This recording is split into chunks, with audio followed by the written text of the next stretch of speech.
event that is being sponsored by the Alumni Office, Career Services, Connect, and Student Activities. And we hope that throughout the year that we're going to be able, as various departments within ICC, to co-sponsor events that we feel can help you wherever you are in your career journey. Whether you're about to graduate, you might be looking for a new job, you just might want to learn, if I decide to update my resume, how to do it. So thank you very much for coming. I'm very excited because I'm going to tell you a little bit about Ann Follis. She is an ICC alum. Ann has been described by her clients as a genius at developing a person's best sales strategy for selling themselves. She brings a unique balance of coaching and communication skills to the career transition and resume writing process. Ann has been a certified professional resume writer and career consultant since 1990, and she has a background in education, public relations, corporate communications, and freelance writing. She's been widely featured in the media, and she's been a guest on a variety of local and national television and radio programs, including The Today Show, Larry Burkett's How to Manage Your Money, and Moody's Midday Connection. Her work has been positively reviewed by numerous publications, including the New York Times Review of Books, and she was featured in a cover story for Peoria Women magazine in November of 2003. Anna served as a volunteer for the Illinois River Correctional Center, where she was honored as Volunteer of the Year. She continues to be very involved with the Professional Association of Resume Writers, and correct me, Ann, I believe even as current as today, you write a monthly column for a newsletter they produce. So we welcome Ann. We thank you for coming. I know that all of you will walk away with something to do with your resume, or it might get you interested in creating a new resume. Ann is going to speak for about 60 minutes, and then Ann and Kara Schmidt from ICC Career Services will be available to answer any questions you might have after the presentation. So please join me in welcoming Ann. Thank you. Thank you so much. I'm delighted to be here. I loved ICC. I was very, very nervous when I first began back to classes because I had 3 children, and I was afraid all those years of staying home with children had fried my brain, and it was so exciting to come here and be in a learning environment again. So I'm thrilled to be back and talk to you a little bit about how to write resumes. Tell me what a resume is. Does anybody know how to define the word resume? It's a collection of your experience. Okay. Self-description. Self-description. On self and job experiences. Sure. And job and with an emphasis on your job experiences. Sure. Anybody else? A resume is a marketing tool. First and foremost, that's the most important thing I want to get across to you today, is that when you write a resume, you are marketing yourself. And you don't want to lie, exaggerate in any way, but you do want to make sure that you hit what the employer wants, and you do it in a way that's reader-friendly. And a little bit of style doesn't hurt either. You want something that's going to stand out and make people grab their attention. Just want to cover the basics. First of all, any resume should be professional in appearance. You would not believe the sloppy resumes I've seen. And I've had employers tell me stories that are even worse than what I've seen. And they've said, I've seen wonderfully qualified people send me very messy, sloppy resumes that are not well done, and they don't look at them. They just don't pay. They said if it's too hard to go through, they go on to the next candidate. It needs to be easy to follow. It needs to be free from grammatical and spelling errors. That's a #1 rule. It needs to be written in the first person, and we'll talk about that a little more as we go on. Never, never tell a lie under any circumstances. I just had a client call me last week, and she has been looking for a job for about 6 months, and she's very frustrated. She's older. A lot of younger people are getting the jobs that she's going for. She does not have a bachelor's degree, and she's in sales, and a bachelor's degree now helps a lot. And it's holding her back. And she said, would it be really, really, really bad if I just said I have the degree? And I said, yeah. It would be really, you can never retrieve your good reputation once it's gone. So it's not worth the risk to land a job based on a lie. And they will check you out. And then the word is there. And then the last thing is that it should be value driven. And we're going to talk about what that means. And we want to talk about definitions today. The word resume means summary. It's actually a French word. And it essentially means summary. I often have clients who bring me 5, 10 pages of their whole life history. And my first statement to them is, this is not your magnum opus. Nobody cares about everything you've ever done, and nobody's going to sit down and read everything you've ever done. And I'm not against longer resumes, but it is supposed to be a summary. And the initial screening time for your resume, if an employer actually sees it. Very often what they do is dump them into databases, and they look for keywords, and we'll talk about that a little bit as we go through this.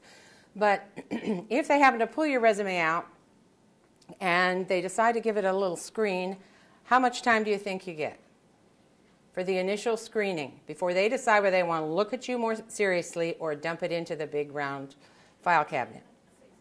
So you're on a good day, yes, 10 to 30 seconds. Is actually what the research has shown, 10 to 30 seconds. So, and if you're lucky, it could be less than that. They're looking for something specific, they scan it. If it's not easily bouncing out to them, it's gone. The goal of a resume is to land an interview. I had a client call me once, and he said, and I'd done his resume about 9 months earlier, and he said, my resume's not working. And I said, okay, let me pull it up. It's been 9 months since we did this. Tell me what you've been doing. How many have you sent out? He said 4. Well, for starters, you should be sending out a lot more resumes than that. And you should also follow up with them when you send them out. And he wasn't doing any of that. And I said, okay, you sent out 4 resumes. Did you get any calls? He said, yes. I said, how many? He said 4. I said, did anybody call you in for an interview? He said, yes. I said, how many? He said 4. I said, your resume is working 100% of the time. Every single one he sent out landed him an interview. And that's the goal of a resume. You have to, when you get in the door, you have to sell yourself at the interview. But the resume is just to get you in the door so you can do that. And that's really the purpose of it. Now, one of the most important things about a resume, I get resumes all the time from clients who start by saying responsible for. Use action verbs. And I want to give you an example of this. Responsible for sales, marketing, recruiting, customer service, client presentations, business development for the West Coast branch. That sounds good, right? He or she has a lot of experience doing a lot of responsibilities. Let's rewrite this. And see the bolded words. Oversee all sales and marketing for the company's top producing West Coast branch. Whoa, I didn't know it was the top producing branch. And that's usually clients don't put those things on their resumes, and I have to dig that out of them. No employer is going to dig that out of you. So think about how can you be specific in telling them what makes you unique. And more than just doing all of this for the West Coast branch, it's the company's top producing branch. Generate and develop new clients while providing ongoing support to established accounts. Prospect potential clients via cold calling, telemarketing, and direct mail. Create targeted customer presentations. Develop and adapt services to client specifications and collaborate with recruiters to locate and place both temporary and long-term employees. Okay, let's go back and look at the other one. There we go, up here. Responsible for sales, marketing. Which one says more? The second one, hands down. It's the use of verbs, strong verbs, and the quantification. So when people say, a resume is just supposed to tell people where I worked and what I did, it's supposed to do more than that. It's supposed to sell you. So just tell them where you worked and what you did isn't necessarily selling you. Using strong, don't exaggerate, don't lie, but just using verbs gives it so much punch. Okay, we're just going to go through the parts of a resume now. This is the heading of a resume, and this is just one example. As you can see, I use color. I'm not afraid to use color. This should be black, and somehow it came out red. And I tried to fix it, and the computer hates me, so it didn't work. But But what I've done with his is use the green name and a green line underneath it all. You don't want to overdo it with two colors. I don't advise that. And then I found matching green bullets that I incorporated through the whole document. So, but the first page of your resume and your cover letter and any other materials you send out or you are going to download to people should have this heading. When you create a heading, you're creating a logo. This is your logo. And there's all kinds of different ways to do headings, and I'll show you one or two other examples as we go along here. But that's the first thing to get down is a headache. A heading. And it can be a headache sometimes. But use a little color. Be conservative with it. I had one gal who she sold cosmetics, and she was at the top of her game. And she said, "My favorite color is purple. Can we put purple on it?" And she thought I'd say no. Yeah. And I found some light purple bullets, some violet bullets, and I used a purple border, and a very thin one, not a wild and crazy one. And she loved it, and she had a great response to it. So a little bit of creativity. They're looking at thousands of resumes. A little creativity might make you stand out. Okay, and the objective now is the first part of it, and I want to show you a really, really, really, really awful objective. I just wrote a column on objectives and how people abuse them, and I gave samples of some of the worst objectives I've ever seen in the column. This was on that list. Why is this such a terrible objective? The objective is where you start at the top and you tell them what you want, what your goal is with this resume, what job you're looking for. What is wrong with this? It's vague and open. Essentially, what does it tell an employer? Nothing. There you go. A challenging and rewarding position. Who doesn't want a challenging and rewarding position? I mean, duh. Where will be able to use my background and abilities, whatever they are. And I don't have all day, so I'm not going to want to read the whole thing to get the full scoop. And for the benefit of an organization, you don't tell me what you want to do, what your skills are. There's nothing there. I'll show you some other objectives that are much more effective. And I don't always use an objective, but we'll go through that in a little bit. Ta-da! How simple is that? You start. What I do sometimes is center this and put in the left-hand corner objective. Sometimes I don't tell anybody it's the objective at all. They know that. So you can just use that as a heading. And again, I recommend, and I'm looking at it here, the font is black. I don't recommend creative bright red for the objective.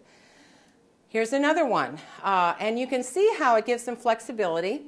Administrative assistant or office manager, very related. An office manager is an administrative assistant. Administrative assistants are very often office managers. Same with plant manager and production manager. And they're both related. Or you can say medical office assistant. But put it at the top, and right away it grabs their attention. Now, what I want to do is talk about a profile and a summary. We get done with the objective, and we move down to a profile and a summary. But you say resourceful and highly motivated administrative assistant offering a diversity of experience in. And here's the key words. And this is what we were talking about earlier. We're going to see more of this as we go through this. Employers are now, by the thousands and thousands of employers, small, middle-sized, and large.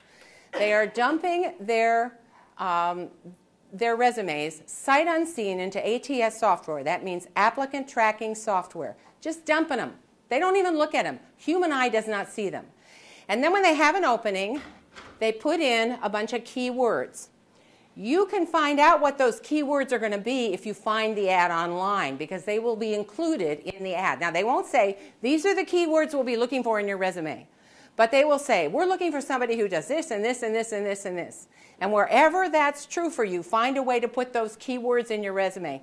And I usually put them right up at the top, because I want people who's ever opening this to right away see what you have to offer and how it matches the job that you're applying for. In her case, it was HR support. She wasn't an HR manager, but she provided strategic support to HR. Payroll, regulatory compliance, and in HR, her background was in HR. And so those were a lot of the skills that she had, but she was willing to consider something else, so we didn't narrow it down.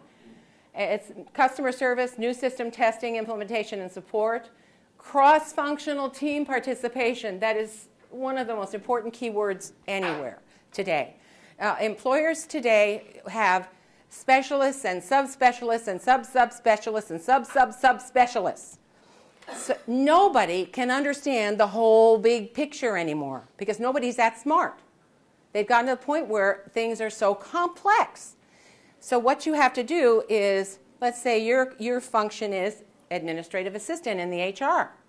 And they say, we need to redo our system enterprise-wide, but we need the input of every function. So you sit down with IT people and HR people and production and planning and accounting, and it's across multiple functions that you sit down and work with people. Cross-functional collaboration, cross-functional participation, however, in her case I said cross-functional team participation. Can you work cross-functionally? That is a big buzzword.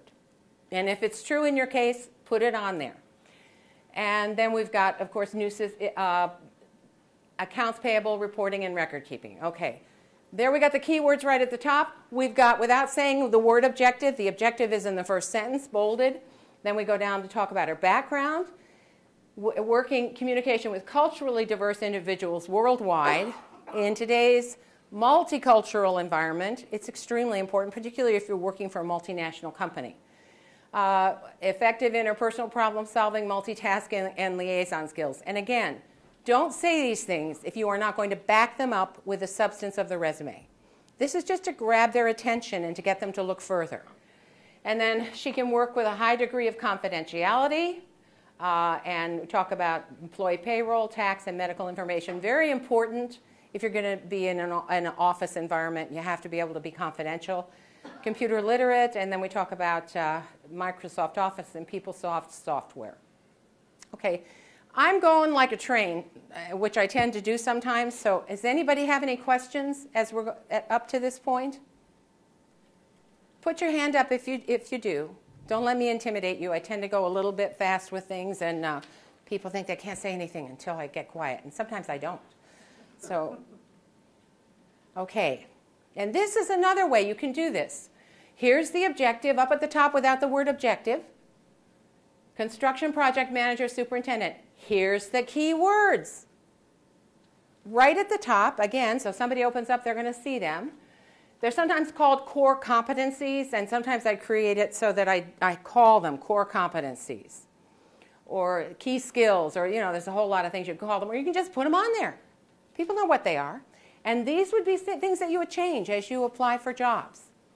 You find a job that's your dream job, call it for words and terms that they're using and what they're looking for. And if any of those terms fit you, put them on there. Don't make it up if it's not true. Because if you get in an interview, you will be required to explain how you have that skill. And if you don't say it.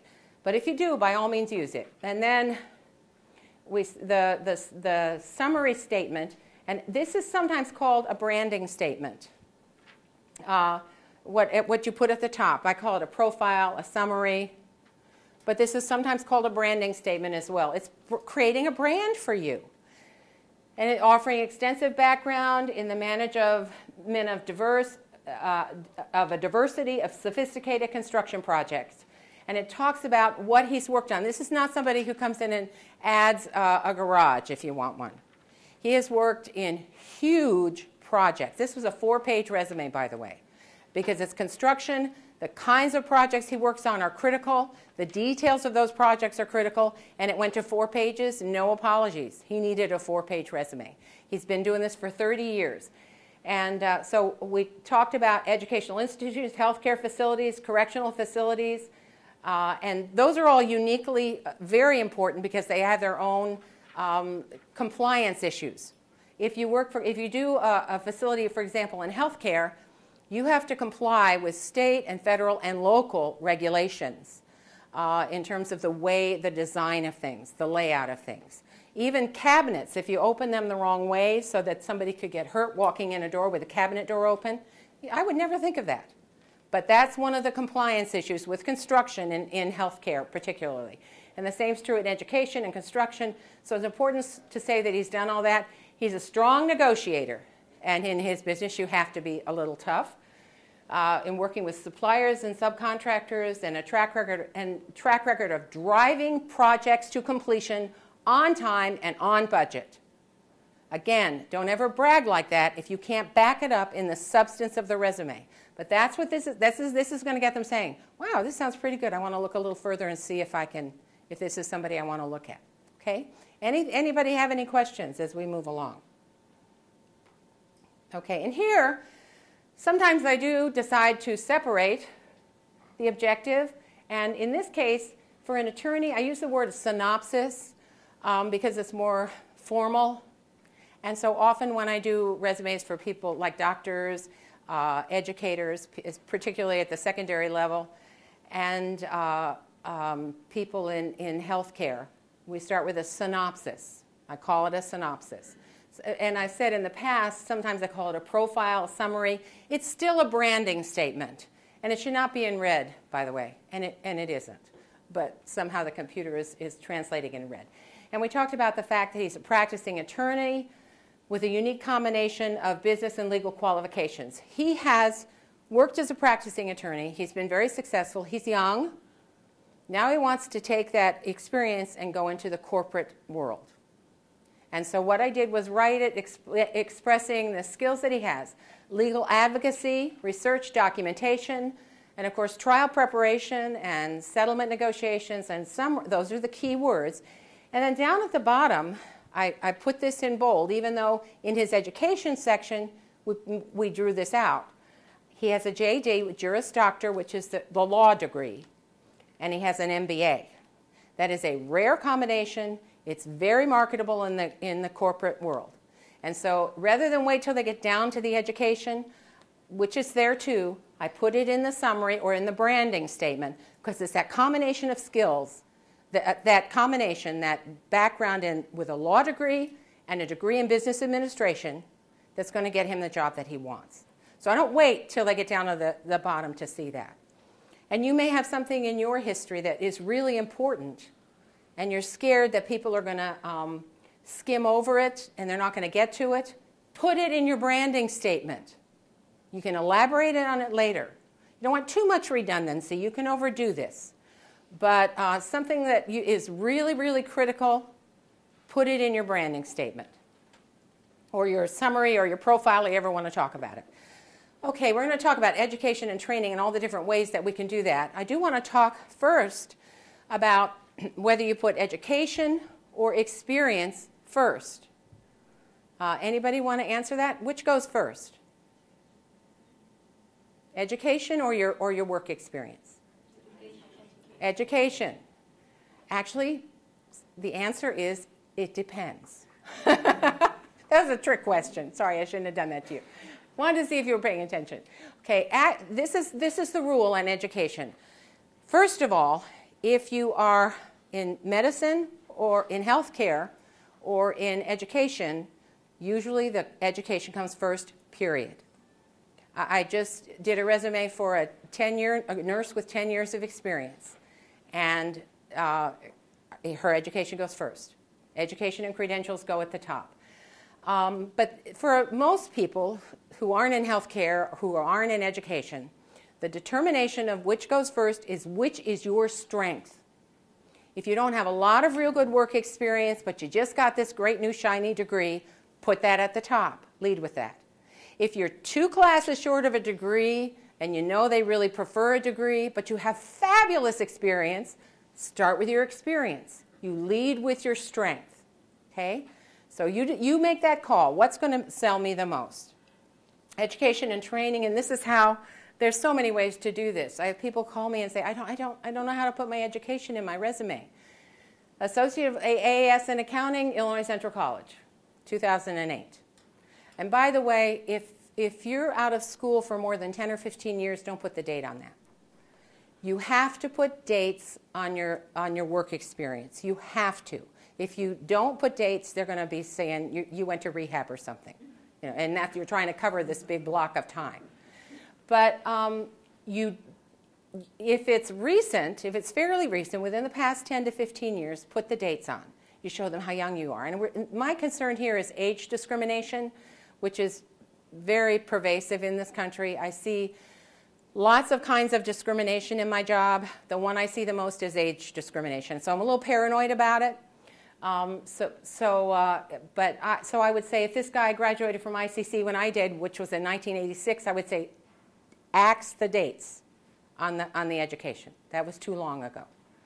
But this is somebody who graduated in 2008, so we got time to go with that. It can be very simple. Most people want to take up 3 or 4 lines. Just tell them what your degree is. That should be bolded.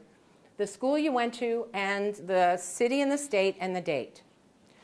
Or you can say, let's say you didn't complete that associate's degree or the bachelor's degree. 1 semester needed to complete in bold AAS in accounting, Associate of Applied Science. They'll know what it is. You don't have to spell it all out. Saves space. It saves people time when they go through your resume. Everybody is happy. Illinois Central College, East Peoria, Illinois. Or Studies in Business and Computer Operations, Illinois Central College. So, okay, so you really didn't get that much done. You took maybe 1 or 2 semesters. What'd you study? And you're looking for a job in business, or maybe for somebody who wants somebody with some computer skills, Studies in Business and Computer Operations. Put it on there. Illinois Central College. Or you can say, and I do resumes all the time for people who didn't even graduate from high school, but they have great training. So this is what we do: numerous continuing education seminars and classes, including. The word "including" is the magic word. It says there's a lot more than this that I'm not telling you. Invite me in for an interview so we can talk. But you're telling them these are the ones that you want to stand out. And again, don't use the red fonts. Use black fonts for the most part. Headings, if you want to pick a color for the headings, go with it. But I would say avoid that with the text of the resume. Okay, so I italicized this to kind of make it stand out, and then I bolded the titles of the studies. And notice how we put the diploma down at the bottom. Because what we're saying when we put the high school diploma on there is that's all I got. And because if you've got any college at all, you don't need to say diploma where you got your high school education. They don't care. What the first thing they're going to look for is college. But this is somebody who has very specific experience. Obviously, he's in the automotive industry, and he's a certified parts manager. So customer service seminar, hazardous materials certified, shipper with Federal Express. All that's really important to an employer. So go with that. Okay, are you ready to go to your job experience? Usually the heading I use under professional experience is professional history, because it just has a nice tone to it. Now, I've worked with wives, for example, who need to get back into the workforce. For 10 years they've been home raising their kids, and they don't have a lot of professional experience, but they've been very active in their communities, and they've had some leadership roles as volunteers. Then I just say experience, because professional means you got paid for it. If we call it professional experience, it won't help you. I mean, it's basically a lie. So you don't want to tell them that it's professional if it isn't. But usually the heading I use is professional experience. And this came across my desk, and I use it. I've done articles and used this. That's one of my favorite examples of a terrible way to write your professional experience. Let's just go through it and sit up straight and open your eyes wide so you don't go into a coma while we're talking, okay? Here you go. Managed retail store and supervised employees. Responsible for day-to-day operations of the ABC Supercenter store. Responsible for, so here we're starting out and he hasn't used a single verb yet. We're in the third sentence. maximizing store sales and profitability while working ethically and modeling ABC core values. Do you honestly think that anybody who reads this is going to believe that you don't work ethically or that you'd admit it if you didn't? I mean, that's just like, duh. Of course you're working ethically. And if you aren't, we'll figure it out. And this develop strategies and objectives and leading, and he should have said, and lead a team of associates in accounting, in executing these strategies. And I hate the word executing on a resume. I had one cross my desk one time that just made my day. She said, executing training and new hires. So she executes the new hires. Really, seriously? And I had to read it about 3 times. But so I just don't like that word. If you use it, it's a verb, and I've seen people use it well, but I just don't like it. After that, it's no fun for me anymore. Okay, ensure that the store is stocked. As the store manager, must have comprehensive knowledge of the business. Duh! Again, I'm with the duh. Who doesn't know that? And then capable of giving directions to associates, department. They want to hire him he's looking for a job to manage a huge superstore, and he needs to tell them that he's capable of managing people. Again, it's a big fat duh. Okay, what we need to do is quantify this. And notice how I took it out of bullets, and I put it, this is the store manager, his title, the name of the company, the dates that he's been there. And as we talked, I said, how'd you get, and I always ask, well, how did you get this job? Well, I saw an ad in the paper. Okay, or I found it online, blah, blah, blah. Okay, that's fine. But sometimes people say, oh, a friend of mine works there and invited me to come in for an interview. That's impressive. So he said, recruited to this position by a corporate vice president. The friend is a corporate vice president. I'm not making this up. This is a real person. Oversee operations, and this is what he didn't put in his details about how he has the authority to manage people.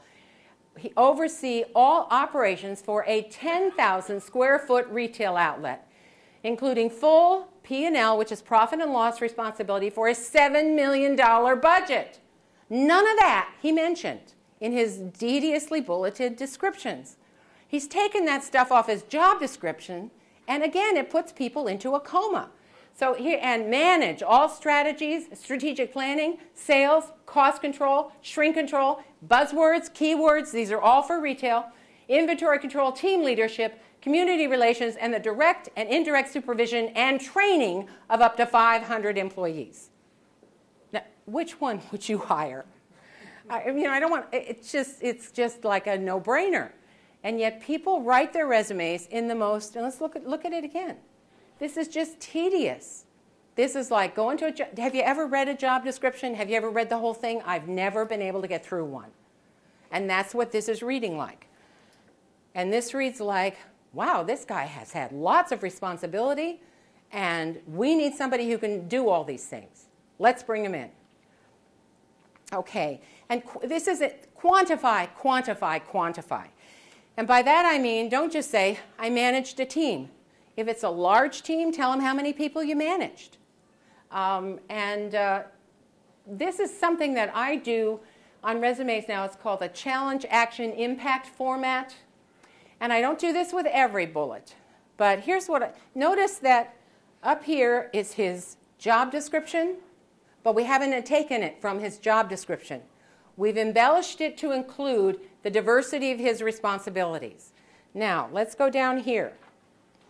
After we do that, with the paragraph, which summarizes succinctly what the scope of his responsibility is, we go to bullets. We go to the bulleted format, and the bullets are the achievements. These are the above and beyond. These are, I just didn't do what was on my job description. I really rocked. And that's how you tell them, is with a bullet. The new form of interviewing today, a performance-based interview, sometimes called behavior-based interviews. Some different companies call them all different kinds of things. But essentially, this is what it is. You go in for an interview. In the olden days, they used to say, tell me about yourself. And then you'd say, well, you know, I'm into fishing, and I like to do this, and I worked really hard at my last job. And it's very subjective. And then the guy on the other end says, oh, he seems like a nice guy, let's hire him. Very subjective. Today, They're doing what's called performance-based interviews. They are not subjective at all. And if you're not ready for one, you're going to bomb it. And I'm explaining this because I've taken this model for a performance-based interview, and I use it now in resumes. What they're going to ask you is, give me an example of a problem you solved. And what they will drill you for until you give them the answer or until you can't, at which point you're out the door and they will never hire you, is you say, this is what the problem was, this is what I did to solve it, and this is what the result was. Now, I use challenge because I don't like to use the word problem on a resume. It's too negative. So you call it a challenge. Took over a store that wasn't meeting budget and profit requirements. And I asked him exactly how far it was behind, and he couldn't remember. But if you can quantify that, quantify that. Action, reevaluated employees and launched a comprehensive restaffing and retraining program at all levels. Also conducted hands-on training with selected supervisors. Okay, that's what he did. Now, nobody's going to be impressed unless they know what that result of that was. So then I say impact, or you can say result. Brought the store from 15% behind to exceeding budgetary profit and customer service goals by as much as 40% within just 6 months. That's pretty impressive. And remember I showed you his other resume? He never mentioned that. People are so bad at selling themselves. And so think like a marketer. Don't lie, don't misrepresent yourself, but what have you done that makes you stand out? Reduce the turnover by 22% and mentored 9 hourly personnel into management positions. Selected to serve on a corporate strategic planning committee, corporate-wide, to identify areas for growth, and then he was involved in selecting the locations and developing the locations, et cetera, et cetera. Those are achievements. Those are things that you will never find on a job description. These are things that he did that make him stand out from most of the people who are going to be sending resumes in for this position. Any questions? You can't use the challenge, action, impact model for every bullet. But so don't even try. I have clients sometimes who call me and say, we should do it for every bullet so it'll be consistent. You can't. Reduce the turnover by 22% and mentored people into leadership positions. There really wasn't a challenge or an action. It was something above and beyond that he did. So you can't always use it, but when you can, always think in terms of what was the problem, what did I do, and what was the impact. Okay. Any questions on that? Okay, we're going to go to cover letters. This is like my favorite thing. I love cover letters. I think they're the most fun to write of anything. I'd much rather write a cover letter than a resume, although I love doing them both. Because my degree's in English, and I taught communications in English for a while. And do you remember your English and your speech classes? How many of you taken a writing class? A public speaking class. Now, I know you have to have one to graduate from ICC. So, and they said, when I went and said, please don't make me take math. Can I take 2 speech classes? They said, usually people say the opposite. Can I take 2 math classes and skip the speech? Okay, but anyway, this is a cover letter, an example of the way most people write cover letters. A cover letter should be succinct. It should be on 1 page. Very few exceptions to that. I've only done 1 or 2 that go to 2 pages, and there are exceptional reasons for that. So as a general rule, don't ever go beyond a page. And she's applying for a job at the community homeless shelter in Albany, Illinois, which doesn't exist. So I've changed all the information so you can't figure out who I'm talking about. And she starts out by saying, I have enclosed a copy of my resume, coma time, and wish to express my interest in the position of an event planner. Okay, my brain is fried now. I can't even read any farther. That's so boring. You know why? Because everybody writes cover letters like that. Cover letter is a little more informal than a resume. A resume is very formal. It should make you stand out, obviously, but it's very formal. You don't ever use your own, you don't use the, and we'll talk about that in a little bit, but you don't use pronouns. You don't say I. You leave yourself off. And we'll talk about that in a little bit. But it's understood in a resume, but it's more formal. And you have to use the verbs, and you have to do the layout. You can be creative with a cover letter. You can tell a person's story. And as indicated on the enclosed resume, again, I'm bored to tears. I worked for several years helping military families. I have a strong work ethic and a good communication skills. I believe my background, blah, blah, blah. And we got to talking about this, and she was a delightful person. And as we're talking about it, I said, tell me what this means. What did you do? And she started telling me stories and being the person who helped military families. And she said, you've heard of Murphy's Law? Well, I'm Murphy's Law.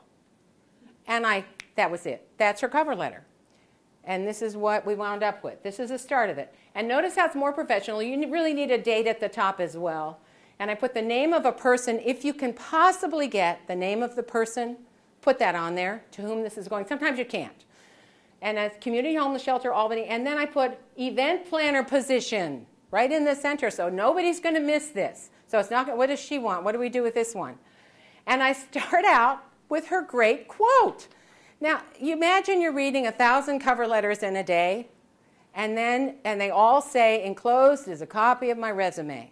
To express I'm a perfect match for the position. She started out by saying, no doubt, you've heard of Murphy's Law, the notorious, anything that can go wrong will go wrong maxim.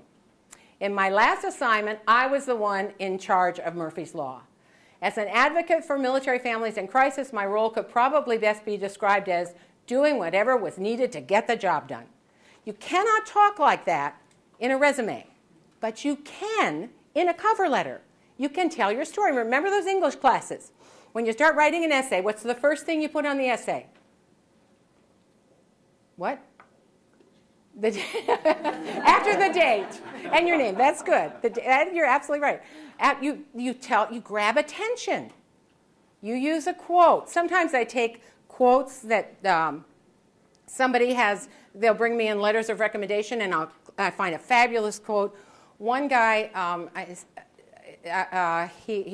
somebody wrote in his resume in a letter of recommendation.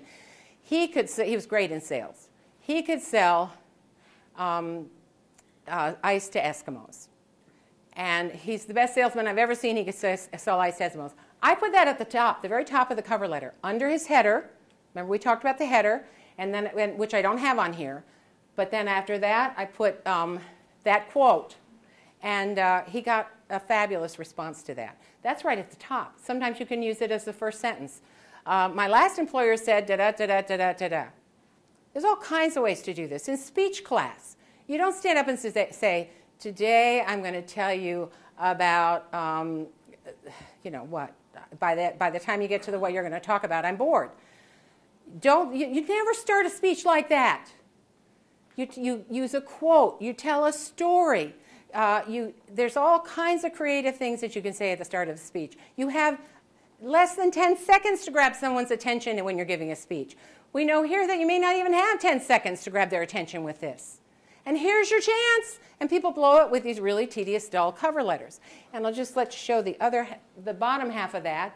She told the story. In other words, we don't just say, I was Murphy's Law. She says, when families, military personnel called, I was the one who tracked down missing paychecks, located appropriate housing and health care, made connections with the right agencies. I developed contacts and knew who to call day and night. She developed the contacts herself. She didn't have the contacts when she took the job. She developed them. And we elaborate on that a little more in the resume. And knew who to call night and day, both locally and internationally. I never turned anyone away, and I was always able to find a way to help. And then she goes on to relay how that fits to the job she's looking for. That's a perfect lead-in. That's what they're looking for an event planner. The position of event planner requires an energetic, take-charge problem solver, one who can handle Murphy's Law with the best of them. And if you one of the things you learn when you write essays and when you give a speech is you tell them what you're going to tell them, and then you tell them, and then you tell them what you told them. And what that means is that you lead with something attention-grabbing, and you refer to it, if you can, at the end. And that's what I was able to do here, was talk about Murphy's Law with the best of them. We started out by talking about Murphy's Law. We're getting close to the end, and we talk about that. And we mention it again. I've demonstrated a passion for providing assistance to people in need, And I have a particular affinity for those who have lost their homes in today's economy, as demonstrated by my prior experience. And that's the kind of job she's looking for, is a nonprofit agency that helps people who've lost their homes. And she says, my qualifications are a unique match to this opening, and I would welcome the, that's kind of blah, blah, blah-ish. But you want to say thank you. You want to remind them that your qualifications fit the job opening, and you want to encourage them, tell them you look forward to meeting them at an interview. That's kind of all important. Okay, any questions about the cover letter?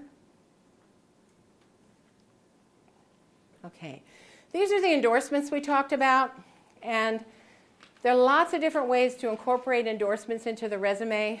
Sometimes I call them sample evaluation comments, because they have formal evaluations that are glowing. And so I quote from the formal evaluations people. If you have military experience, anybody here ever served in the military? Good for you. Thank you. We appreciate your service. One of the wonderful things about military service, in addition to the fact that you're saving the world, is that you get fabulous reviews. Military writes detailed reviews.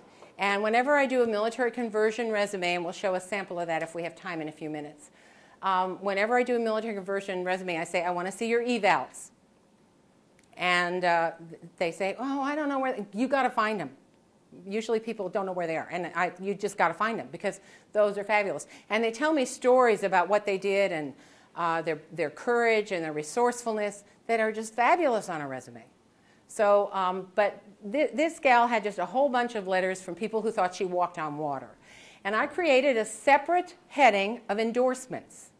And I put all of her endorsements under that. I just called them endorsements. Sometimes I'll take them and quote them in the cover letter. Sometimes I quote them throughout the resume. It just depends on how many you have and how great they are. You don't want to say, she worked for me for 10 years and she did a nice job. That's not a great endorsement. You want them to pop. But if you've got letters, and by the way, one of the biggest mistakes people make is they don't save this stuff. Start now. Make a mental note. Start saving this stuff. A letter that says you're fabulous today is still good for a quote in 10 years, unless you can't find it. So hold on to those things. They are priceless if you're going to write a really good resume. Okay, any questions or comments? Yes? I have a question.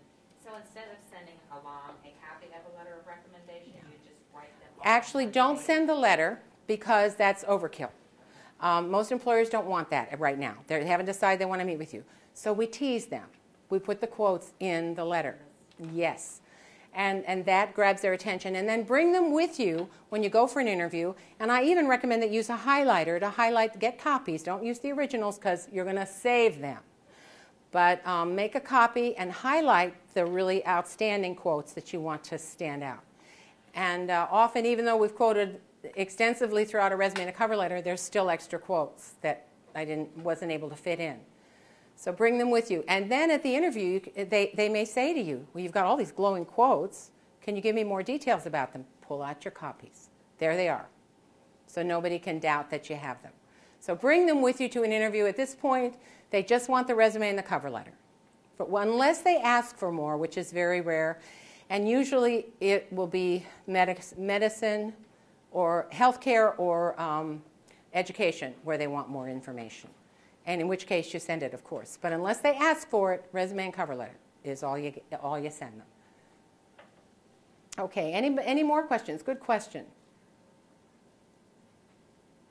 Okay, this is some examples of how to use the endorsements. In bullets, I've said, hailed, he said, the quote is such that I can't use it exactly per se, because it would sound awkward.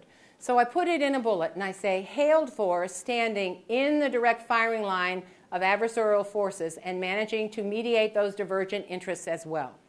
Great quotes, but they didn't work any other way, so I put them in a bullet under the job description, the paragraph job description followed by the bulleted achievements. And I put this under the job description as a bullet. I separate the quotes as a bullet. You can do that. Another example is a recipient of the President's Award for, and then you quote the award. And I'll let you read it. But he's seamless service within a fast-paced and demanding environment. That's pretty impressive. And now you're having someone else say it. Years ago, when I looked, and a friend of mine had given me the idea of using quotes, and I was looking for a teaching job, and I went through several interviews with different principals, and at the bottom of my 2-page resume, I had my quotes from from students and teachers and administrators.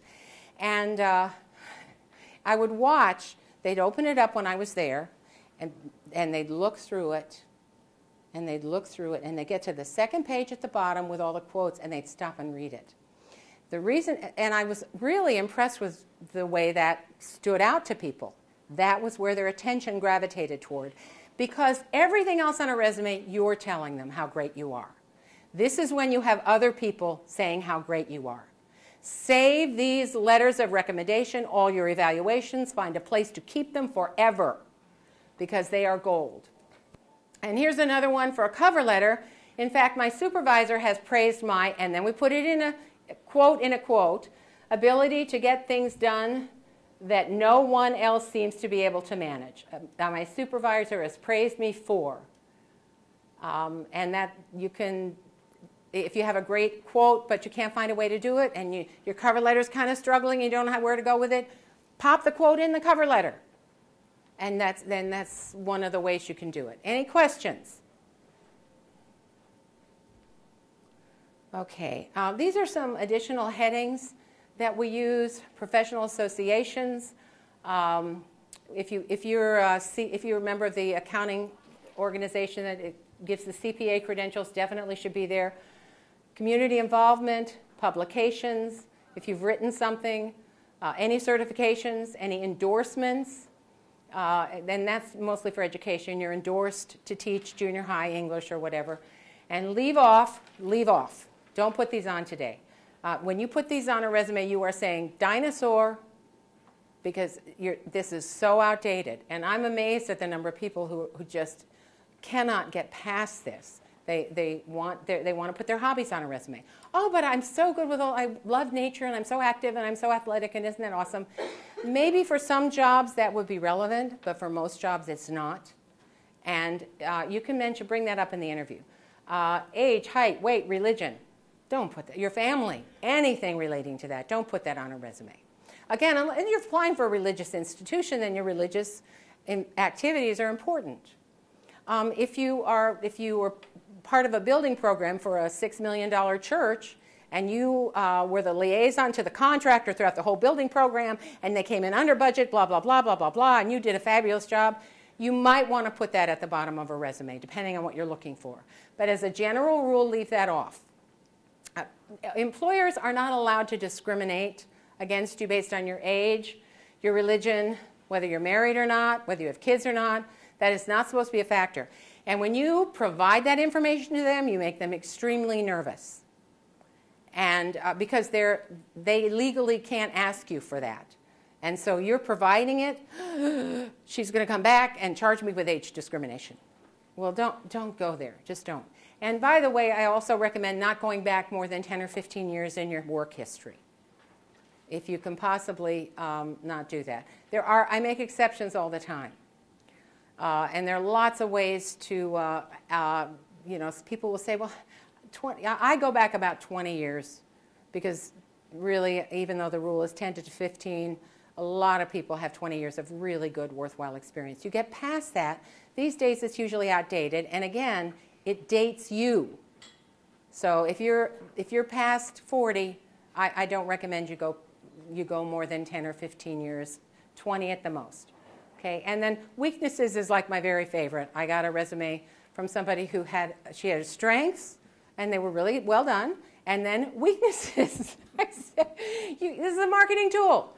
The people who put the marketing tool together on how to come to the seminar about resumes, if they had said strengths, you're going to learn how to write resumes for interviews and blah, blah, blah, but this is the weaknesses of it. She sometimes talks too much, and she talks too fast, you can't keep up with her. No marketer would put that on a brochure. You'll figure that out when you get in the seminar, right?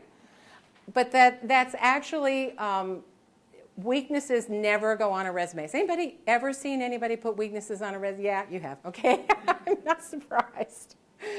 Okay, and taglines, and I don't use these very often. Willing to travel. And one of my favorite is willing to travel and relocate as needed for the right opportunity. And sometimes I don't use that as a tagline. I put that right in the profile or the branding statement at the top. U.S. citizen, if there's any doubt, put that on there. Portfolio available on request. And I have a blog, careerhappy.com/blog, and go on there and search portfolio if you want to know if you should or how to develop a portfolio. But that's something that is an adjunct to a resume. Please do not contact current employer unless mutual interest has been established. You wouldn't think in today's world you'd have to do that, but there are some people who are very irresponsible, and they would not think twice about sharing your private information with your employer, that you're looking for a job. And for some people, that means you lose your job. So that's just a disclaimer, not that they're going to necessarily obey it, but it just is something that we put on there because we want to make sure. Leave off. References are available on request. On what planet are references not available on request? It's not necessary. It takes up space, and everybody already knows it. So it's not necessary. And I always tell people just leave that off.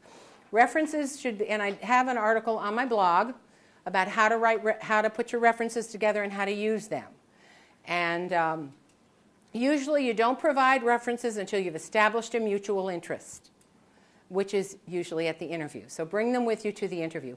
Unless they ask you ahead of time, send your resume and references. Then send them, of course. But most people don't do that anymore. They're not ready to look at references until they decide that they want to go further with this. Okay. And I want to talk about resume myths in the next 3 minutes. It should not sound stuffy and pretentious. People send me resumes that sound like they're trying to impress people with big words, or, they expand on things in using words that are stuffy and pretentious. It should sound professional, and to some degree it should reflect who you are, although the cover letter is a better place to do that with more elaboration. And you avoid the use of big words when smaller ones will do. Also, some facts come across more effectively when you use familiar phrases. In fact, you can just use and this is an example. Built a successful business from scratch within a fiercely competitive environment, driving 6-digit profits within the first year. Built a successful business from scratch. And he looked at this and said, "You can say that on a resume?" Well, yeah. It's, that's the way people talk, and within reason. If it sounds too colloquial, if you sound, if you're talking, obviously you don't use any profanity or anything like that, but a little bit, speaking from your gut, the way you'd say it to someone else, doesn't hurt at all. And it actually, think about yourself reading 1,000 resumes. Wouldn't that, from scratch, be something that you kind of smile at and think, yeah, building it from scratch. You're telling me you build it from the ground up. And so that's one of the things that people think is foolish. It should be no longer than 1 page, and we already talked about that. It should be as long as it needs to be. It should not include any information that nobody cares about, but it should include information that's relevant to you and that is relevant to the job for which you're applying. So let's say, for example, and I see this all the time, that you have worked for 10 years managing a restaurant, and you just got your degree from ICC in system administration. And you're going to make a massive career change. Which do you think the employer is going to be most interested in? The restaurant management or the degree? Yeah, absolutely the degree. The education counts. So you put the education at the top, and then what I do is below that is summarize some of your experiences. If there's an internship, elaborate on the internship. And don't just say I had an internship with this company and this was my title. I was the system administrator intern. No.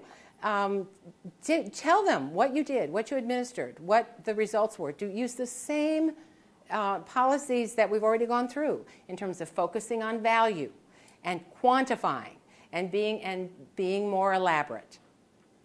than that, okay? So focus on what is relevant to your career target. And lots of people have experience in different fields. And what I've often done, and if we have just a minute here, here's the, this is another myth, and first person. And this is what is understood in a resume. Always write in the first person. This is the third person. She directly supervises a staff of 30. She oversees, because you've got the S on the end of it. No, you should be saying instead, directly supervise, as in I directly supervise. Leave the pronoun off, it's understood. But say I directly supervise, and just put it, that's how I've got it in brackets. People want to add the ES at the end of these verbs. Don't do it. That's like, do you remember Bob Dole when he ran for president? And he was a decent guy, I'm not knocking him at all. But he always would say, Bob Dole's going to do this. And he'd talk about himself like he was someone else. And after a while, the media just made hay with that. He's always speaking in the third person. When you write a resume and you add that ES at the end of supervise, you're talking about yourself like you're someone else. Don't do it. Okay, it's a real simple rule for resumes, but that is actually to get certified professional resume writer, that is the one inflexible rule.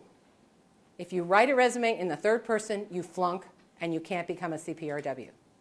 And I grade those papers, and you'd be amazed how many people do that. So, okay, any questions? I've got a sample here that I was going to go to, but we're getting kind of pressed for time, and I don't want to shut you down. Does anybody have any questions? On resumes or? Resumes or anything related to the job search. You said a resume can be 1 or 2 pages. Yes. What if you got 30 years retired experience, and in there you've got, you started a company, you've gone with 4 other companies, you've been a personal trainer, you've played in the NFL. How do you put all of that? First of all, you don't. Okay. You say, what's my target? What in all of this is relevant to the target? Sometimes people, like you worked as a personal trainer, you're very successful, and you want that on there. I sometimes create an additional experience paragraph, keep it short, and I summarize the things that just aren't important and don't really fit in, but that people really still want to get across. So they're there in case somebody at the interview notices it. But I would say take a lot of that stuff out. Hit your target. It's probably going way over. And you can go to 2 pages, and I even do 3-page resumes. The goal of a resume is to sell you. And I've had managers tell me that they don't look at a resume that's just 1 page for some jobs, because one guy, this is a direct quote, because if the resume is only 1 page, they don't have enough experience for the jobs I hire for. So it's okay to go to 2 pages, and in rare instances, 3 pages. You have very, very widely experienced people. But usually what you want to do is go through that and cull it for what's relevant to the job I'm going for, and what, even though you're married to it, it's your life, I get that, it's not really going to help me in a job search, then that should be minimized or dumped altogether. And I can't, until we get specific. I'd like to take a minute. Actually, this might help answer your question if I can figure out how to do this. Okay, go to Word. I'm never going to be a computer administrator, by the way, in case you haven't figured that out. See that? Yeah, I want to open the Word, and it's moving around on me. There we go. Ta-da. Here we go. And here's Shane, and he's not, but he was a military conversion resume. That's the cover letter. And you can see how we did it. Throughout my career, I've had people, and I always I drive in for, tell me your story, because I'm looking for something for the cover letter. I have had people tell me something couldn't be done, but I have learned that with a little ingenuity, persistence, and teamwork, just about anything is possible. And then he talks about his experience in the military, and we'll kind of skip down through that. Okay. And I put some bullets in his, and I won't spend a lot of time on that, but I wanted to get to the resume and show you that. Okay. He had experience in the military that was more important to his job target, which is quality control, electronics maintenance, and operations, which is kind of a qualifications that would be, and he's a very reliable person, experience in QC, regulatory compliance. He can fix anything. I mean, you just wish you were married to somebody like this. But anyway, he said, as we talked, I said, your military experience, which is dated, is more relevant than your current experience. And so what we did was we developed 2 headings. Military experience. Sometimes I do this when I had a principal come see me, and he had been an administrator for 20 years, then he took off to teach for 3 years, and now he wanted to go back as an administrator. And he's saying, whatever I do, my teaching is the first thing they see, and I don't want them to see me as a teacher. I want them to see me as an administrator. And so we created a 2-sectioned resume, one that said relevant experience and additional or prior experience. And we put the teaching down at the bottom, and we started here. So this is his military experience. We start with that. And we've got some gaps to fill in, but we can see how we use the paragraph and the bulleted format. And then we've got down to additional experience, and use the paragraph and the bulleted format again. But we've made it as 2 separate segments. And see how in his case I used the navy blue. I actually, don't tell anyone I did this, but he wanted it to be red, white, and blue, so I used red bullets, which is a little bit crazy, but in his case it just kind of worked. And he got great results. He called me back later and said he was thrilled with the results that it got him. So it didn't work against him. But as a general rule, 1 color only. But this guy we're focusing on his military. He was the most patriotic person I've ever met in my life. And he said, I want red, white, and blue. So we went with red, white, and blue. But CUC, general manager of he started his own trucking business, and he didn't want to do that. He was courageous and bold in starting a business right out of college. I mean, right out of the military. And look at how we put his general studies, including math, English, and public speaking. That's how we put his education and training. And then we've got sample evaluation comments at the bottom. So, but he, as he got into his business, he said, I don't want to do this. This is what I want to be when I grow up.